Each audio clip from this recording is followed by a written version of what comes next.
So before we start this week's episode, I just want to warn everybody that there are going to be massive spoilers for Among the Beasts and Briars and for Star Fox 64. So if you haven't experienced that book and you don't want it spoiled, or you haven't experienced that game and you don't want it spoiled, please go experience them and then come back for the rest of this episode. Enjoy the show. Fox! Fox! Hey, Fox! Purr. Fox! Purr. Fox, I need you to do a barrel roll! Purr. Fox! Purr. Why are you purring? Just talk to me, Fox. Purr. Why ain't you doing a barrel roll, Fox? The foxes purr. Purr. Just do a barrel roll, Fox. Purr. Oh, you're not Fox. You're a real fox. Purr. I don't know what to do with you. Did you just regress into your previous evolutionary? Didn't you just evolve to have two legs? Purr. I guess not. Well, I guess that's it for today. A real fox and Star Fox are gonna eat Del Taco.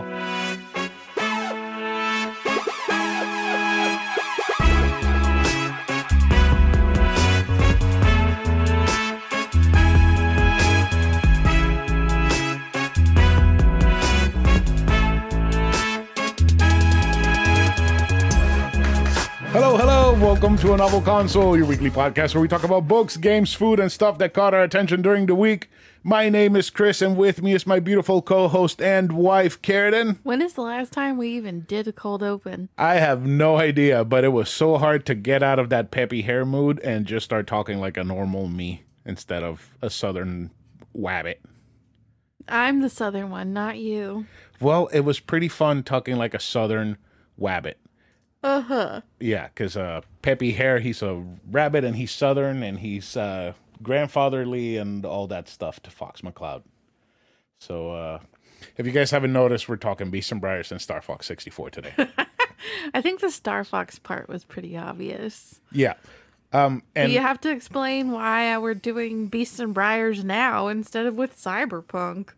Because you're slow as fuck. This is because Cyberpunk is meaty as shit. You're slow as fuck. I underestimated Cyberpunk and how big it is. It is massive. I am about 25, 26 hours in, and I am still not anywhere in deep in the story. I'm doing a lot of side missions and all that stuff, but at least we have it going on our Patreon. $2 a month gets you access to Patreon, and you get to hear me tell Karen the story of Cyberpunk, and you also get to hear me tell Karen the story of Chrono Trigger, which we did a few weeks ago. So that's our Patreon plug. Our second plug. Please tell your friends to listen. It's fun. It's Please. Nice. It always makes the numbers go up, and I cannot stress enough how happy it makes us to see those numbers enough, and also interacting with you guys is just plain fun. Just having you guys just reach out to us, whether you know us personally or through an email, just makes us very, very happy. Our little circle of regular listeners. Yes, it's small. We appreciate but you. They're loyal, and I love them for that. And you know who else I love? Our Patreon supporters, again. Yes, but we're over that. Luna. Yep. Me. You too. Star Wars. Sometimes. What? No, I love Cyberpunk. I am loving it. Oh my god, yes. I have here the first note is the saved surgeon mission in Cyberpunk, which is that mission where you save a surgeon and then he tells you the exact same story that surgeon said in The Office. More or less, except it was a Yakuza boss in The Office. Yeah, and in this one it's a Tiger Claw boss. It was amazing. It's basically the same thing. I think I'm almost to that part in my rewatch. Today I watched the episode where Jem comes in dressed as Dwight. Oh, boy. Yeah. Oh, and Roy tried to beat Jem's ass and Dwight pepper sprayed him. I hate that show so much. It's I so love bad. it. But, like, this rewatch is showing me that you are definitely right in saying that Jim is a scumbag. Because he's nothing more than a bully. He is a bully. And it kind of makes me mad. He is awful. And he is really terrible. And so is Pam. And so is the guy that just drove by in that motorcycle. Oh my gosh. I think he's a lot worse than Pam. I think he brings it out in Pam. But he's a bully. He's pretty bad. You know who else is pretty bad? Our Patreon supporters. No, they're amazing. Who? What? AMC charging more for screening the Batman in their movie theaters. It's like theme parks charging more on busy days and shit like that.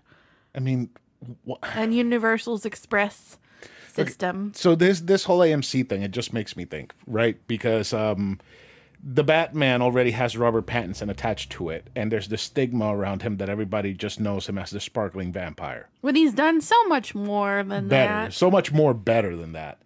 And It's not more better. just having AMC just charge more for people to see this movie when they're already weary about going to see a Batman movie. Not only is it another Batman movie. But people got shot at a Batman movie. Exactly. So it's not just a Batman movie. That definitely crossed my mind while we were watching it. It's also Robert Pattinson as Batman. It's just AMC is scummy. So the movie is definitely worth watching. So Don't go watch see it at AMC. Exactly. Just watch it somewhere else. Speaking of bad, I have been watching a lot of movies lately, and a lot of them have been really bad. We didn't talk about this the other night. You didn't like Free Guy, and Marla really enjoyed it. And I was supposed to tell you to talk about it, and y'all didn't talk about it. Oh, boy. She thought it was amazing. I was like, he thought it was stupid. And It I was could not be such a bothered to bad watch movie. it. It was awful. I was not interested from the first trailer that we saw. It looked so stupid. It was so bad. The best part of the movie was Channing Tatum and Taika Waititi, because Taika Waititi cannot do any wrong. And This is true.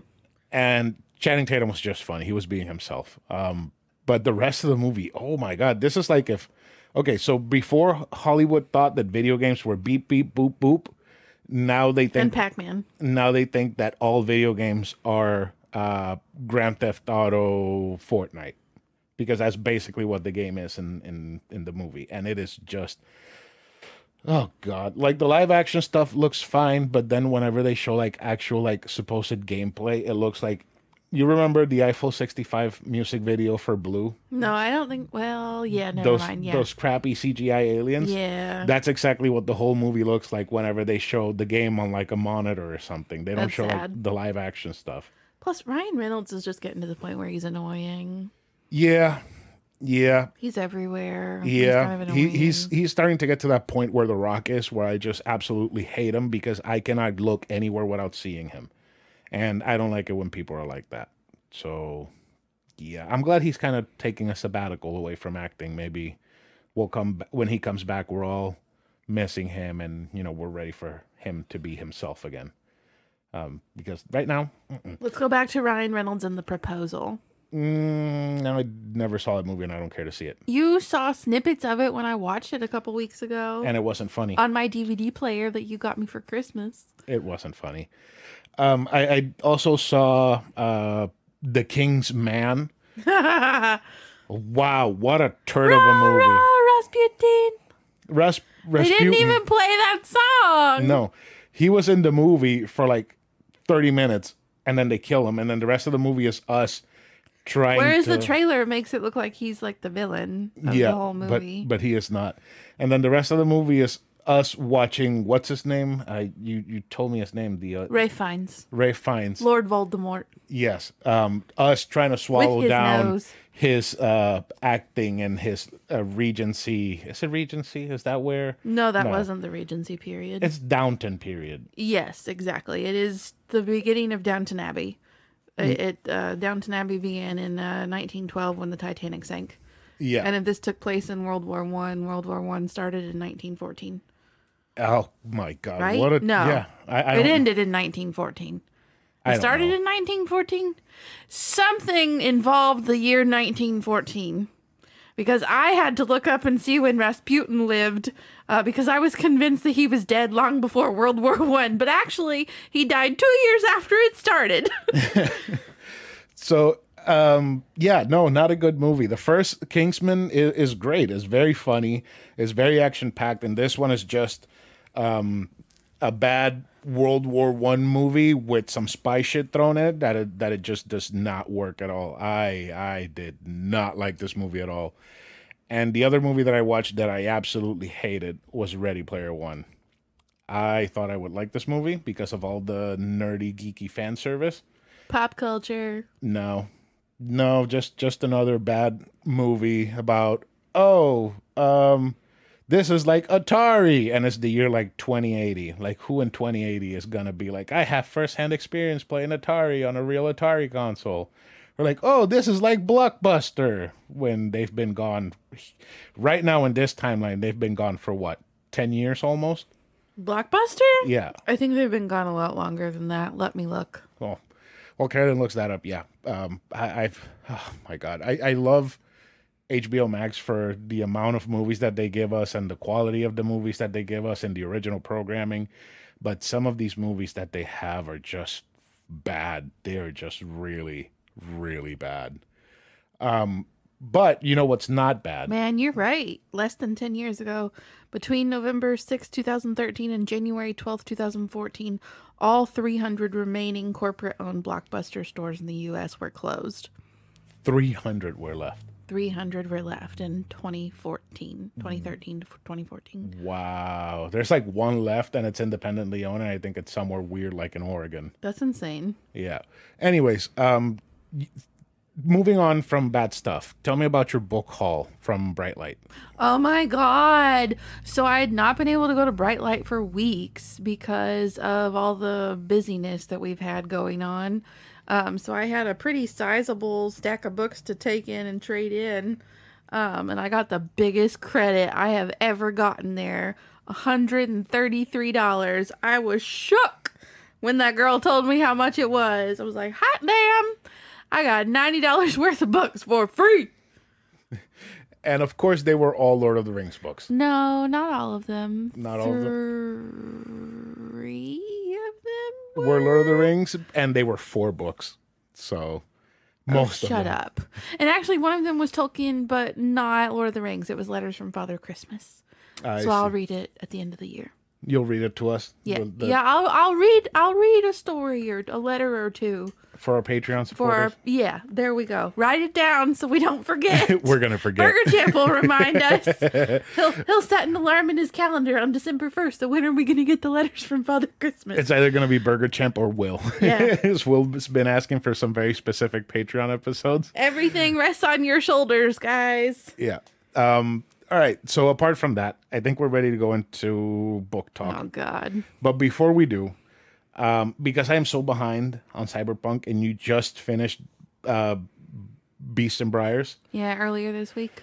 We are going to do, this episode is going to be Karen reviewing Beasts and Briars, and she's going to pick another one from that episode of the Backlog of Doom to have ready for whenever the hell I'm finished with Cyberpunk, which should hopefully be soon. And at this point, it's looking like it's going to be in April. So, yeah. Are you ready to get into some book talk? I'm ready. All right. So this is Book Talk.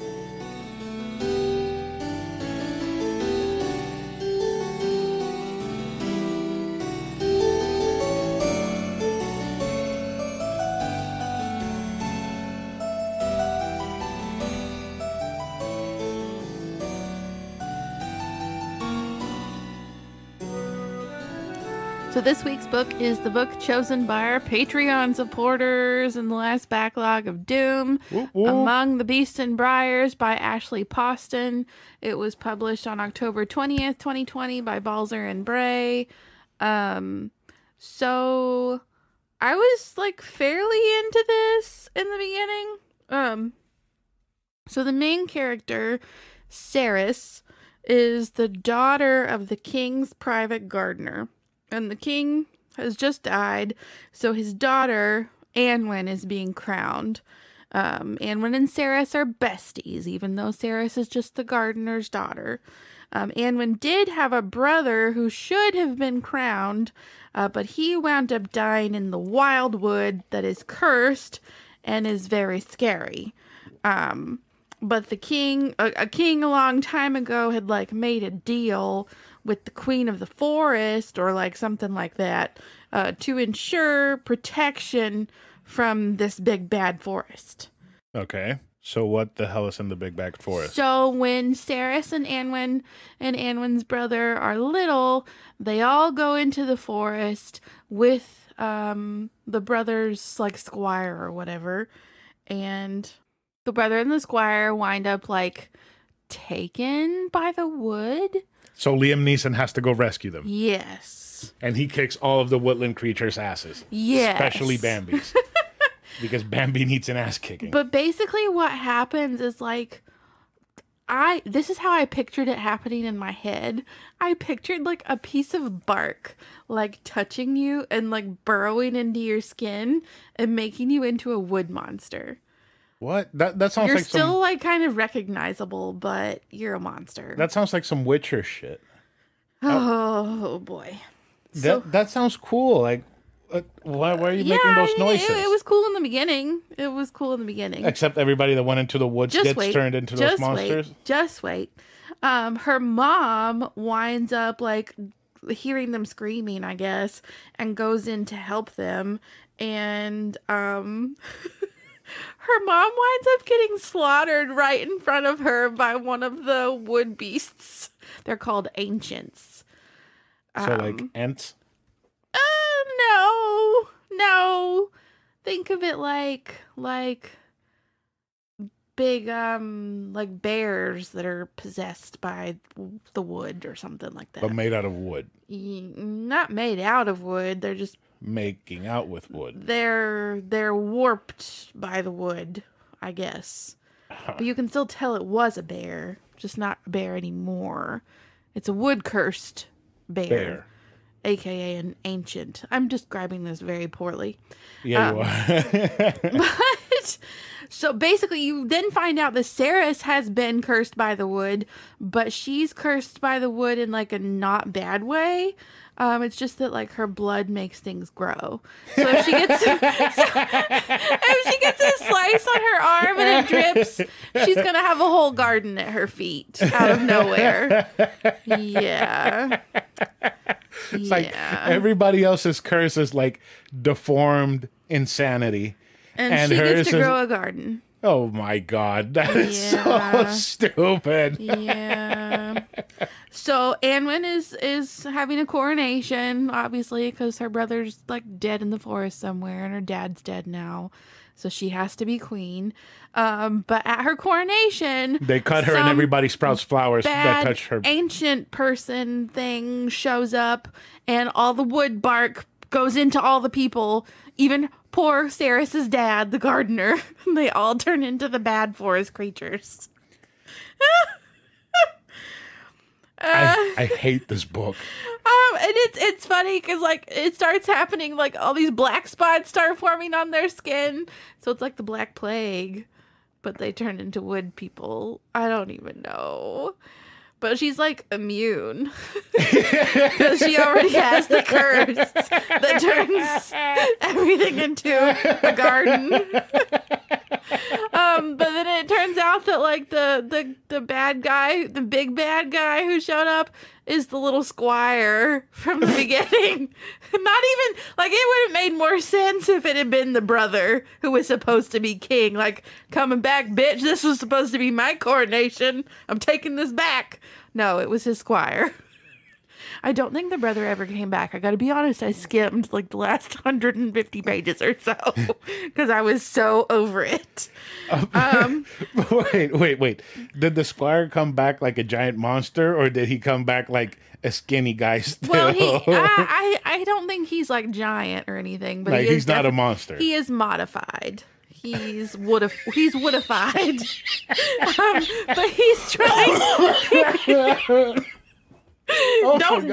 Don't edit all this out because this is genuine. You're gonna kill me. You say modified, and I can picture like the modifications from Cyberpunk, but instead of like cool chrome metal and gold and shit, tree bark. It's just tree bark and moss. No, there's lots of moss. What type of tree bark is it? Is it maple tree bark? Oh my God! Because if he starts bleeding, just let me get through the rest of this shit. He can bleed all over my pancakes. I can't. But basically, like, the crown is enchanted. Somehow, I don't remember exactly. So they have to put the crown on people to save them from the tree bark? No. The little squire boy is trying to steal the crown, but Saris is like, nah, bitch, I'm the only one here who's immune. I'm taking this crown and I'm going to run away. I swear they could have gone like, don't make me bleed on you. And she has like a finger on her pulse to squirt out some forest blood on him so that his modifications can sprout flowers and he's not threatening anymore. It's so stupid. Because he smells so good. But like Ceres has this little like pet fox that's always following her around, and they run into the woods to get away, and she gets some of her blood on the fox, and he turns into a boy, a man, about her age, like her exact age. So you know where this is going. She's going to fall in love with her pet. She's going to fuck a fox. She's going to fuck a fox. Jesus who used Christ. to be like her little dog or cat or whatever foxes are most closely related to. I don't know that foxes actually purr. I was just pulling something out of my ass. Actually, I forgot. What does the fox say? What does the fox say? That was the best song ever there for a while. What pow pow pow pow pow. What pow pow pow pow. What pow pow pow pow pow. What's the fox say? You know, Yahoo! you know that I used to know all the sounds. the guy that made that song is like the equivalent of Jimmy Kimmel in his country. Are you serious? Yeah. Where is he from? I don't know. Oh. But yeah, I remember that from that time. But yeah, Useless bits of information. Oh dear. I'm spoiling the whole book, basically. But she gets her blood on the fox, and they go traipsing through the forest together, trying to find, like, the queen that would help with the curse. And they befriend a bear who can speak to the fox through their minds because he used to be an animal, even though he's not an animal anymore. It's just wackadoo. So can that girl, like, bleed on Luna and turn her into, like, a real person? Probably, but you also found that her power worked both ways. Like, it could also kill people. So, like, they thought they were doing a good thing getting blood on some people, and they were like, oh, they're dead now. Oops. But Oh my god. Yeah, what a fucking it's, terrible book. I started to really lose interest when we got into the forest, and it just wasn't going anywhere. We're just running around in circles. Half the chapters are from the fox's point of view, and it's just him whining about how hard it is to be a human and how much he misses being a fox. But he also like has a crush on this girl. I'm like, but you were her pet. This is so strange. You know what why it's so hard being a human? Because foxes get to be out in the wilderness the entire time. They get to shit and pee everywhere. And they have cool claws. Humans can't shit and pee everywhere because it's socially looked down upon. So, I get it, Mr. We got Fox. a tough row to hoe. What? We have a tough row to hoe. What? You've never heard that phrase? Where am I from? A tough row to hoe? No. You're shitting me. Carradine. Oh my god. Where am I from? Not from a place where you hoe things. Exactly. You know what a hoe is, right? Yes, it's a tool Yeah. that you use for For sexual... like a garden for sexual pleasure. Oh, where's this week's sex toy? Oh my god, we forgot this week's sex toy. We'll have to go to it. It'll be a backtrack thing at the end. That's fine. Or should we save it for next week? Let's save it for next week. We'll do a double next week. Okay. So yeah, it took so long to even go anywhere. And then I know when they finally reached the place, I just completely lost interest, so I skimmed everything. I was going to DNF it, but I wanted to at least have something to go on. And it ends with the happily ever after, of course. And it's just, no, it's very stupid. It's very, very like young YA fantasy, very young and maybe stupid. I don't know. I'm sorry. I can't get behind. Like, it would be like if Pugsley were our dog and my blood turned him into a human and I fell in love with him. That's fucking weird. You have magical blood. You bleed on Luna and you fall in love. Can you imagine falling in love with this little dumbass? She's so stupid. I don't know. Luna She's would so be perfect. Luna would turn into like a 70-year-old lady because she's old. She's 10 now, and dogs age 7 years at a time, so she's 70 right now, technically. So she would be like your grandma. Pugsley was anywhere between 2 and 8 years old, so Poor Pugsley. we have no idea what his real age was when he died. Pugsley would be Danny DeVito if Oh he my turned gosh. into a human. I can't. I He can't. wouldn't, and he wouldn't just be Danny DeVito. He would be Danny DeVito as Frank from Always Sunny in Philadelphia. Not Danny DeVito as the penguin. No, it would be like, I'm the trash man. I come into the ring and I throw trash. I love it. That's what Pugsy would be. So Yeah, I definitely would not fall in love with him. he'll have little Danny DeVito following around. Following you around. Yeah, it's a really bad book. I gave it 1 star. It's really, really bad. But the Alcrate edition is beautiful, and I happily took it to Bright Light, and it contributed to my $133 credit. Not bad. But it's funny because I actually got that book at Bright Light. It was still shrink wrapped when I got it. Yeah, and it was beautiful. That edition was beautiful, but not anywhere near beautiful. Wasn't that the enough one to with the keep. purple edge? Yes. Okay. Yes. That one was a good looking Yeah. book. I have some nice photos, at least, to include in the post. It kind of looked like a magical tome. Yeah, it didn't turn out that way. No, not very magical at all. Lots of magic, but none of it made you feel magical emotions. No. No. No, it wasn't very fun magic. So 1 star for Among the Beasts and Briars. Yes. Wait, you talked about the beasts. Where were the briars? Were there briars? It was the woods. There is a line at one point. I think I took a picture of it. Let me scroll really quickly. You trekked among the beasts and briars, and the deep heart led you all the way to Vorin. To what? It's a place in the woods. Oh. Yeah. Shitty. So, 1 star? Yes. 1 solid star. 1. Anything else you want to say before we move on? Nope. Don't read it. Don't read it. Don't waste your time. Just move on. Don't get pulled in by the cute cover like I did.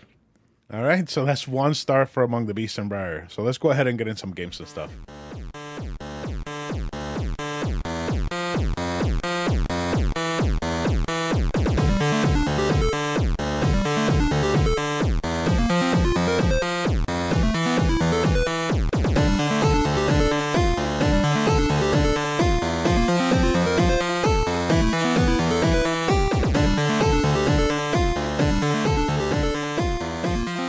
All right, so for this week's game, we have Star Fox 64. Of which I played approximately 5 minutes. And that's good. So Star Fox 64, I did a Gaming Memories episode on it. It's like 10 minutes long. And I actually kind of didn't say anything at all throughout that entire 10 minutes. I just said, I love this game on and on and on and on for 10 minutes. And then I mentioned it on our favorite books and games of all time. It was my number 1. And I just got to say, I absolutely love this game. Well, it was your number 1 game of all time. Okay, so I love this game so much that I beat it at least once every New Year's Day. It's your Lord of the Rings. Pretty much. This is my go-to happy place whenever I'm having an off time. Or whenever... Are you having an off time right now? No. Do we need to talk? No, we don't. We don't need to talk about anything. I bottle my emotions in like a man, and then I let them consume me. Good, because I don't like talking to you. Okay, perfect. Let's go ahead and end this podcast. Just now, this then. 1 hour every week is all I can stand. Me too. We hate each other. We really do. Yeah. All right, so Star Fox 64. I played both the 3D and the Nintendo 64 version. This is a game that was developed by Nintendo and published by Nintendo. The original Nintendo 64 version of this game was released on, let me scroll here, on June 30th, 1997. Wow, a couple of days before my birthday. Nice. And the 3DS version was released September 9th, 2011. I am. That's a big difference. Yeah, I am having some serious dyslexia moments right now because I thought it said September 11th, All 2009. Day. Wow. So basically, this is a 3D rail shooter. You're on the ship. You could go up and down, sideways, do barrel rolls, fucking U-turns and all that shit. Somersaults, and you shoot down the forces of the evil Andross. So let's see here. The plot is the game is set on a group of planets in the Lilat system, Ingenious scientist Andros, a native of the fourth planet Corneria, is driven to madness and nearly destroys the planet using biological weapons. For Andros' treason, General Pepper exiles the scientist to the remote planet Venom. 5 years after Andros' exile, Pepper detects unknown activity on Venom, and Pepper hires the Star Fox team, consisting of James McCloud, Peppy Hare, and Pigma Dangar, to investigate. Upon arrival, Pigma betrays the team, and as a result, James ends up missing and is presumed dead, while Peppy barely escapes. Several years later, Andros again invades the Lilat system, causing Pepper to call on the new Star Fox team led by Fox McCloud to battle Andros. Oh my god. I don't even know where to start with this game. Is it named Star Fox Team because of him? Fox McCloud? I have no idea. That could be a good story plot thread to tackle if they ever did a prequel based on James. Because the only time we've seen James is when he saves you at the end of Star Fox 64, and when you have to kill him when he's possessed by the Aporoids in Star Fox Assault on the Nintendo GameCube. So we don't really know where the Star Fox name came from. So it could be that Star Fox is based on James loves his son Fox so much that he named his mercenary group Star Fox, or it could be just because they're foxes. I think it's lame that a fox is named Fox. It's like a human was named Human. Or if they wanted to go a little bit deeper, if they were a Puerto Rican, they'd be like Puerto Rican. Yes. Or if Georgian. Georgian. No, Tiftonite. Anyways, yeah, so basically you just have to shoot your way through the Lilat system, which is somewhat kind of resembles our sector of planets that we have here on this stretch of planets that we're on. Yeah, like the Milky Way? Well, we are part of the Milky Way, but like our planets are not the Milky Way. Our solar system Is the Milky Way. Yeah, but not. I don't know. I'm not a scientist. Why are we talking about this? Like Earth, Mars, yes, Venus, so Jupiter, Saturn. Yes, so there is definitely a Mercury. planet. There's definitely a planet that's Saturn. There's definitely a planet that's like Mars, which is Titania. Corneria is basically Earth. I think Sonus is Venus, and so on. There are some sectors which are basically like these gas clouds that you can see in the background that are shaped like letters. So you have sector Y, sector X, sector Z. And apart from that, there are some areas that are basically just a satellite. One's a satellite that you fight on, and the other one's kind of like a blockade of enemy ships leading all the way into Andros's planet Venom, his fortress. Planet Venom. Planet Venom. Yeah. Venom. Not that Venom. It's desolate and not funny, and it doesn't have Tom Hardy with him. Lame. Yeah. Imagine if Andros was actually Tom Hardy. That would be very funny. So you got the R-Wing, and you have these special bombs that you can shoot, and they do a lot of damage, so they can clear up large clusters of enemies in one go.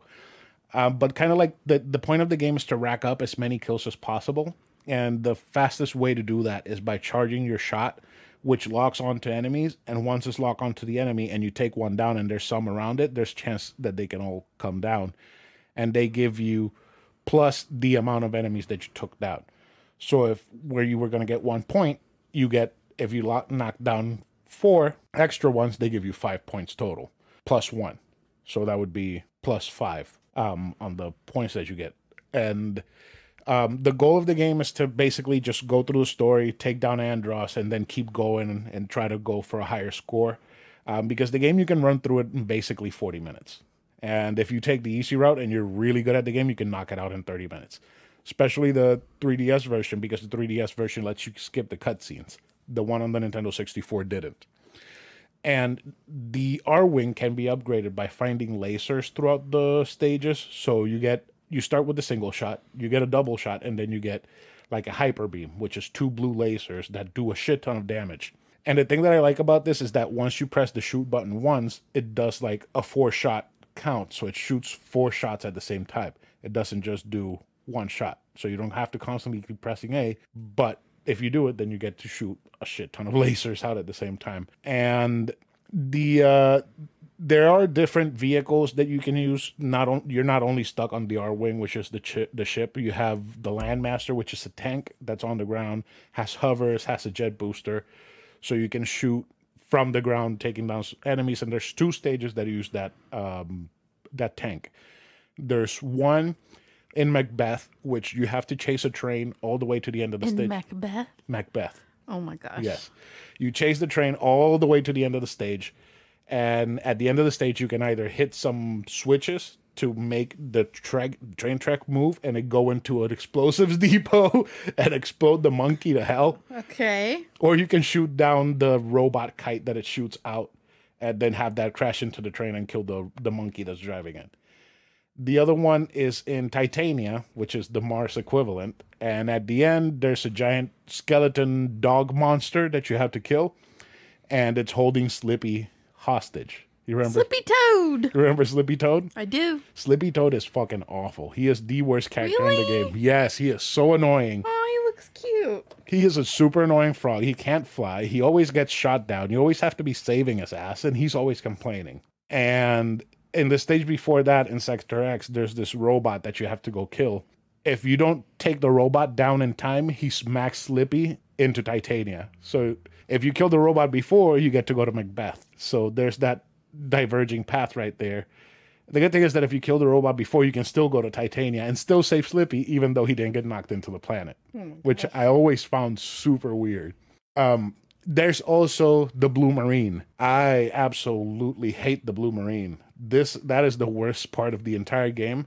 And it is a whole level that is underwater where you have to kill a lot of bioweapons. And in the end, you have to fight a giant clam.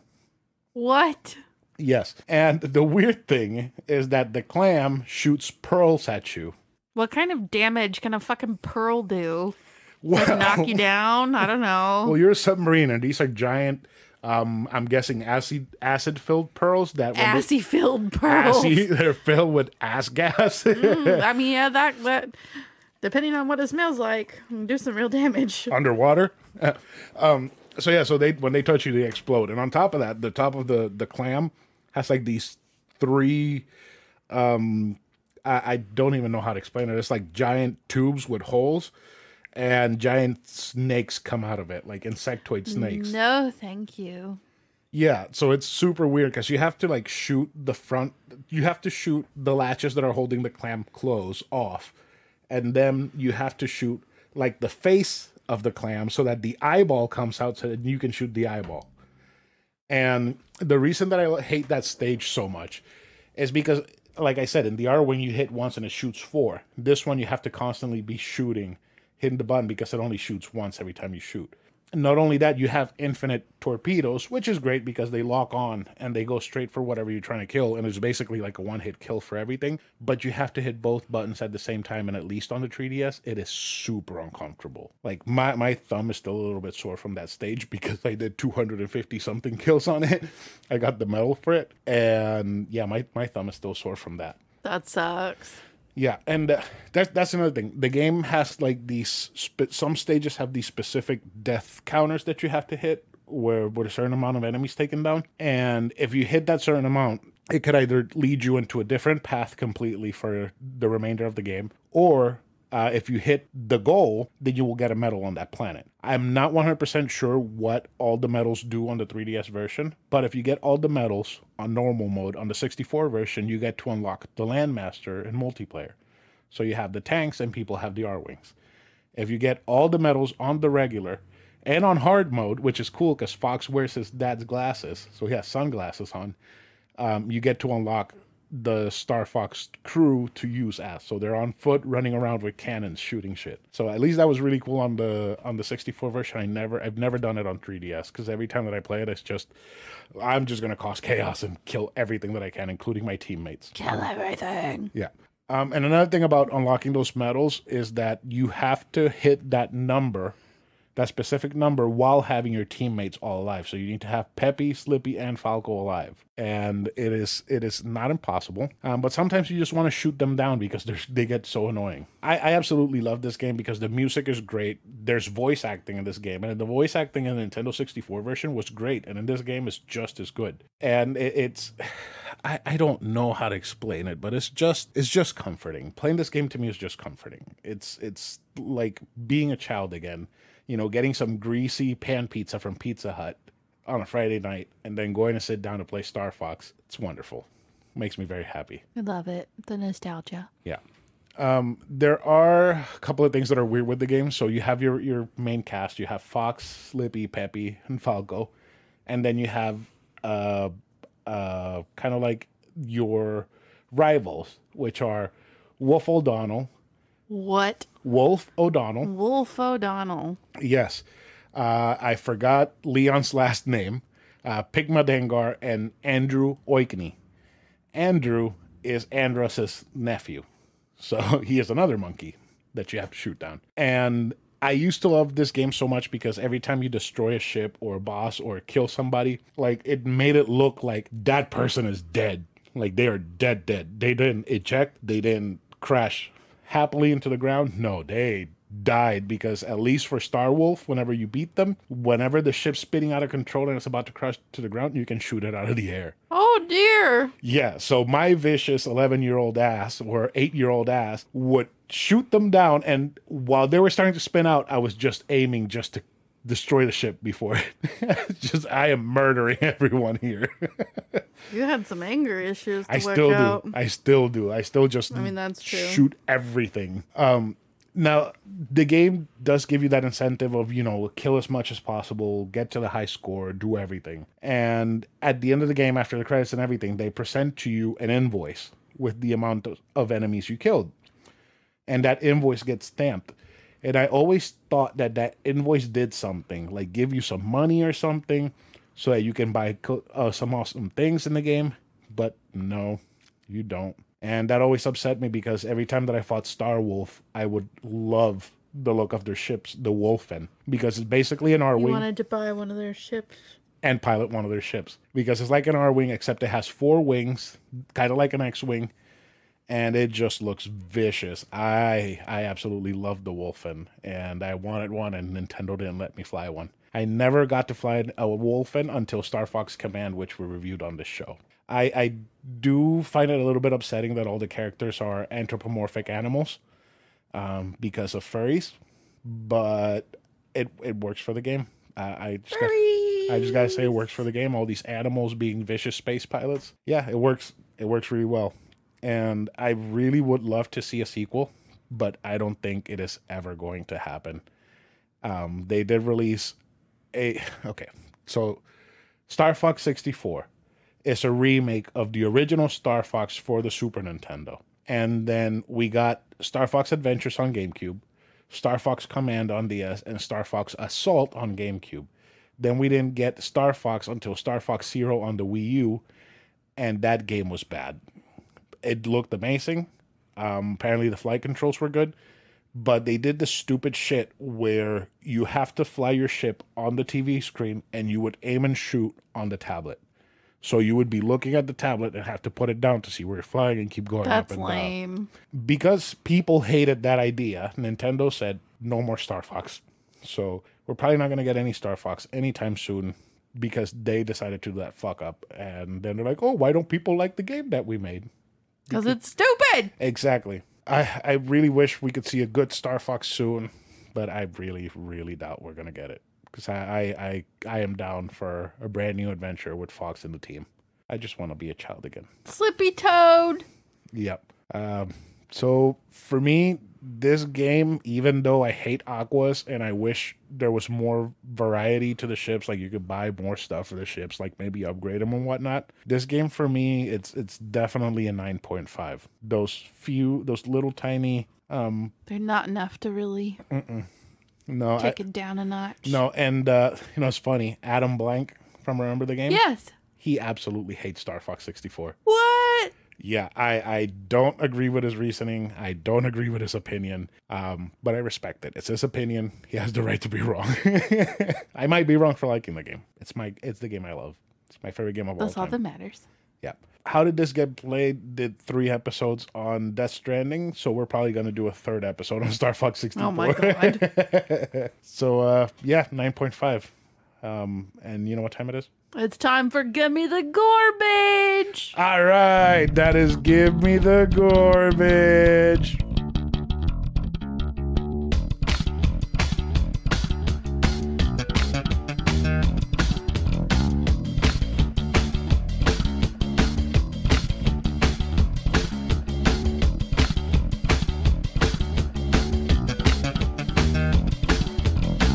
This week's restaurant is one that has been requested by one of our listeners and patrons, Wolfgang Del Taco. Wolfgang That's Del his name. Taco. Yes, that's his name. Wolfgang Del Taco. Oh man, so I think this is a chain across the country, right? So I'm sure that people are going to see that it says eat instead of enjoy. He did reassure us that in California, Del Taco is amazing. Yeah, I'm sorry. I'm not going to go to California just to eat Del Taco. If I go to California, I'm going to be eating In-N-Out every single fucking day.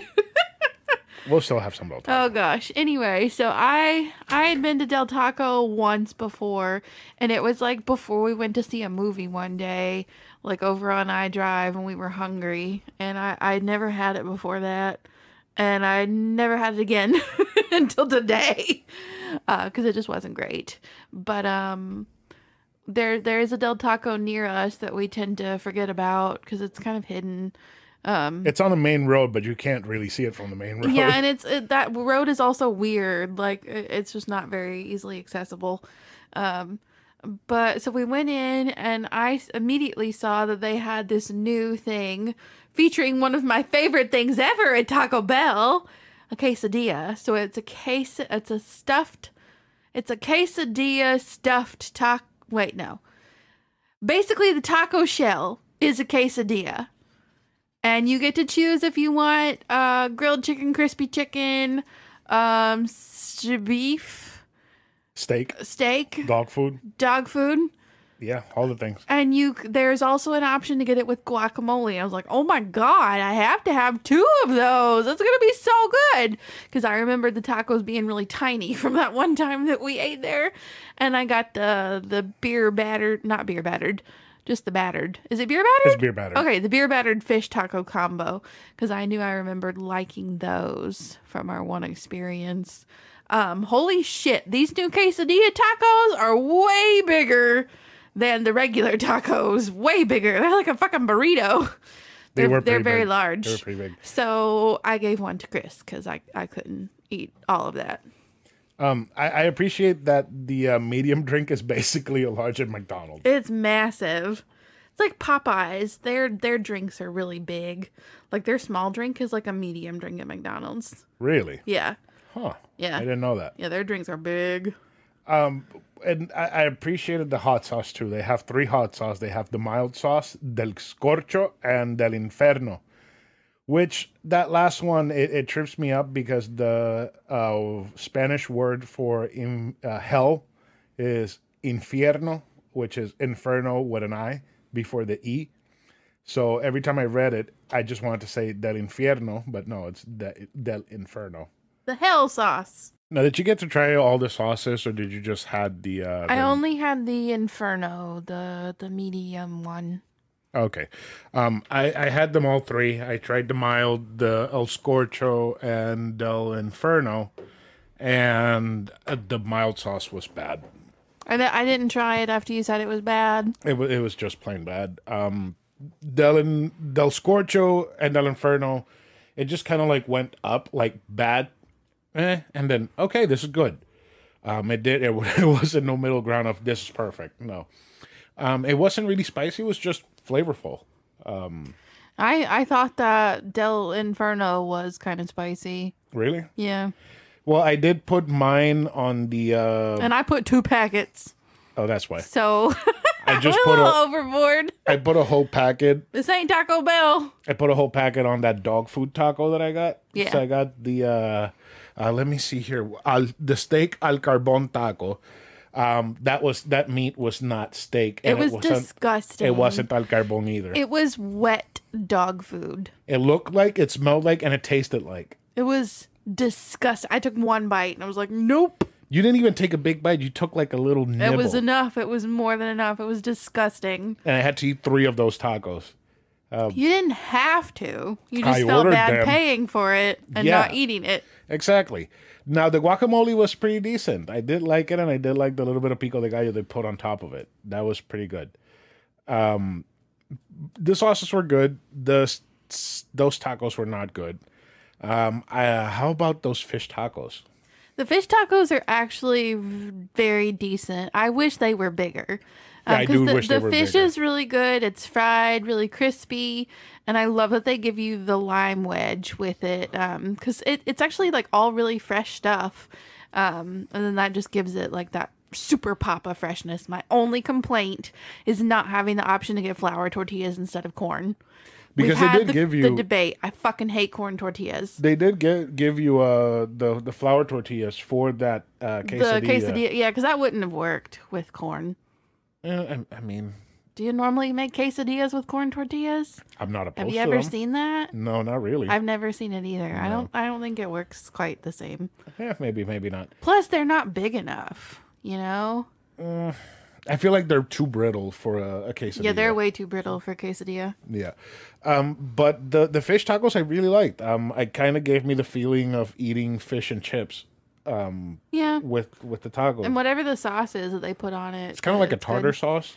but not at the same time. It reminded me a little bit more of like the avocado ranch from Taco Bell. I see. It was similar to that. I think see. it was more similar to that than it was to a tartar sauce. Yeah, personally. I'm not sure. I know I liked them. I felt like the lettuce and the tomato felt really fresh, and it kind of just lightened the whole greasy fish, crunchy fish thing. And it really wasn't even that greasy. No, I didn't like that it was $10 for 2 tacos Yeah, and fries. and fries and a drink. That was kind of. I felt like a ripoff. It kind of felt like that. But then again, I mean, I was full after that. yeah. I mean, Okay, so thing is that I have had Del Taco before. I had it once for the first time when I was working in another company doing appliance delivery. We were nearby and we stopped for lunch. And the menu then was different because I remember getting like 3 street tacos, like chicken street tacos, and they had like a whole wedge of avocado in them. oh dang. And they were like $1 each. And then they had the fish tacos, and the fish tacos were like $2 each. Yeah, I felt like what we got was it was expensive to me. Yeah, it was. I was expecting to go in there and get some cheap. Like we could get more food at Taco Bell for cheaper. Yeah, but then what you ordered was also like $6 each. Yeah, I'm sorry. No, wasn't that much? I thought it was like. It was. I'm sorry. It was that like was my bad. It was 5 something, and with the added guacamole, that was extra. But went up. even without that, I feel like it was expensive for what it was. I mean, I guess. But we need to talk about those quesadilla tacos because until I put that Inferno on it, it was like flavorless. And I got crispy chicken. It was not crisp. Mine was not crispy at all. At all.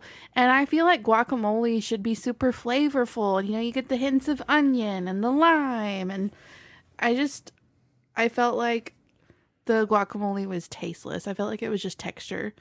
For me, it just felt like because mine had a shit ton of the shredded cheese and it wasn't melty at all. Mine didn't have much at all. I couldn't even tell that it was a fucking quesadilla.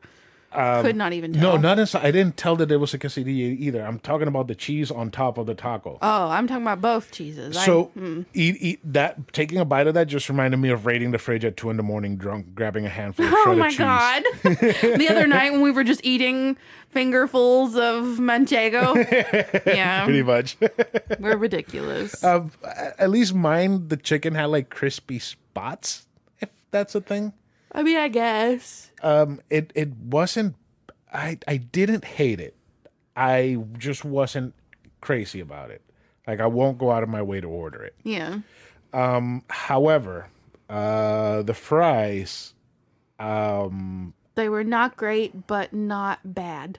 They I were addictive. I couldn't stop eating them. They were very. I ate They all were of my so fries. soggy, but they were a good flavor, you could say. I guess, like It I don't was know. like the perfect amount of salt.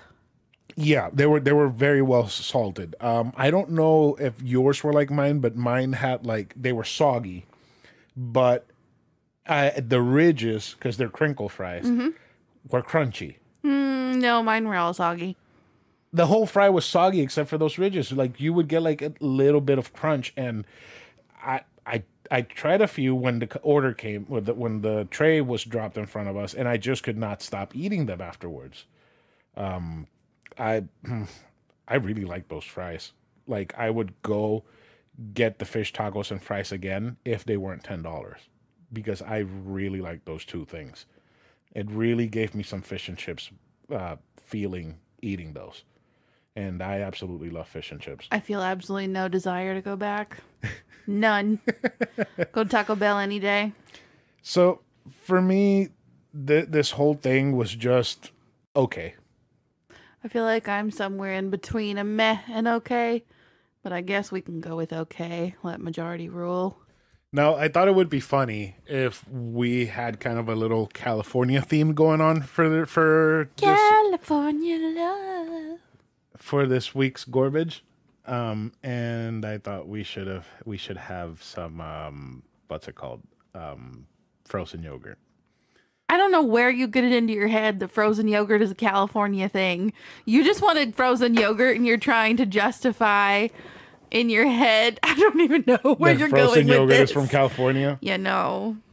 No, but we looked up to see if there was frozen yogurt in California. No shit, there's frozen yogurt in California. There wasn't frozen yogurt in Puerto Rico until like 2015. But was there Menchie's No. in California? Yes, there is a Menchie's in California. Not in Remember? Puerto Rico. I looked it up and I thought knew- it said oh my God. established in 1229. And it was 1229 East Grand Avenue. I thought that East meant established. I can't. I'm so stupid. Oh my God. So yeah, we went to Menchie's, the best froyo place around. The only froyo place around. Is it the only one? Yeah. No, because like the racetracks have froyo. That I don't count It's that. the same style. Not all racetracks have it. Totally counts. Okay, so I had the tart frozen yogurt with a shit ton of Hershey's chocolate syrup, chocolate turtles You because couldn't even see the froyo underneath all the chocolate shit he put on top of it. I love those chocolate caramel turtles. They're so nice and good and caramelly and chocolatey. And peanut butter M&Ms because they didn't have cheesecake. They had run out of the cheesecake squares. So I was sad about that. It was probably all those children. Probably all those children that were screaming because they wanted to eat the gummy worms straight out of the jar. That was so silly. Oh, kids. Anyways, I love tart. I love the tart. It just tastes like delicious rotten milk covered in chocolate. You're And so strange. it's good. It's really, really good. Like, I honestly don't even know how to explain it or where to even begin about how much I love tart and how good it is. Like I said, it just tastes like delicious rotten milk. Like, it just makes everything that you put on it taste way better. You're very confusing. I'm a very weird person. I really like You are. I like fermented taste on shit. Like, I love sake because it tastes fermented. I love mead because it tastes fermented. But don't you fucking dare talk about introducing lemon to milk or cheese. No, that makes it taste like curdle, not fermentation. So, no. But yeah, I like Menchie's a lot. I'm actually really happy that my aunt got me to try it that one time, even though I was like, I don't want frozen yogurt. That sounds pretty bad. But I'm glad she did. What about you? What did you have? So I broke my norm and returned to my college days norm because there was a Menchie's where I went to school and I loved to go in there and get the cake batter froyo.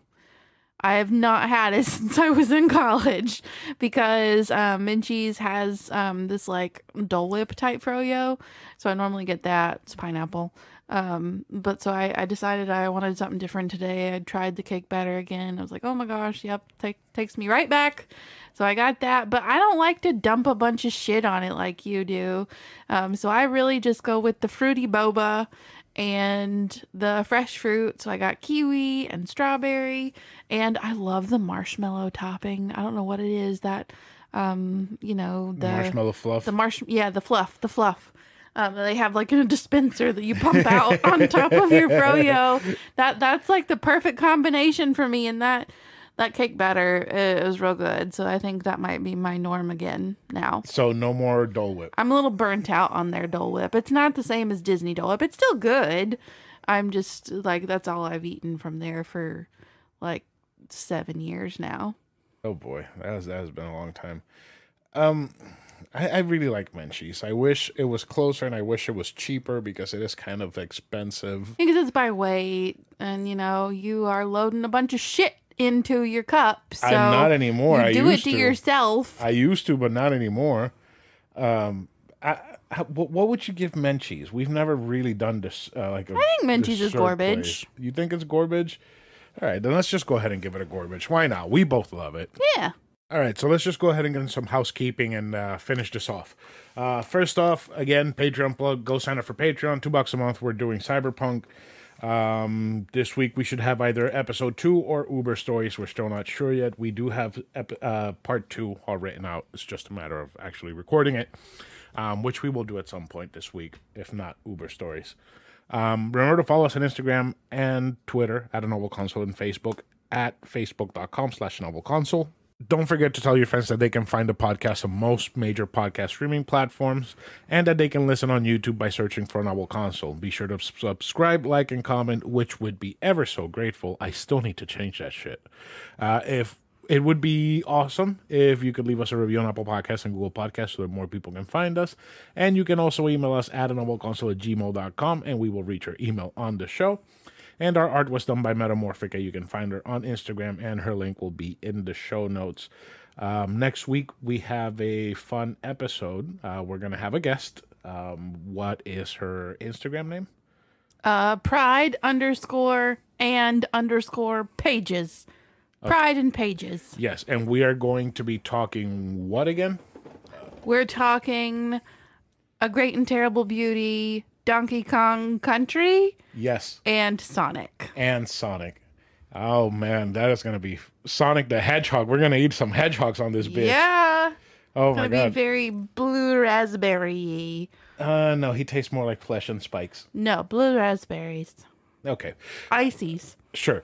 So if you have anything you want to say about Donkey Kong Country or A Great and Terrible Beauty, the first book in the Jim and Doyle trilogy, as I say this for like the 5 millionth time. Because we keep fucking up this fucking recording. Jesus Christ. But yes, if you have anything to say about Donkey Kong Country or A Great and Terrible Beauty, the first... Or Sonic. Yeah, just email us or shoot us a message on our socials and we'll read it on the show or we'll just talk about it. It's going to be fun. We will see you guys next week. Well, we will talk to you guys next week or talk at you guys next week. We will see one listener next week. Yes, we will. Carmen. Yes. What's her handle again? Pride_and_pages. On Instagram. Pride and Pages. Yes. So we'll be back next week. You want to say goodbye to everyone, Karen? Bye. Goodbye, everyone.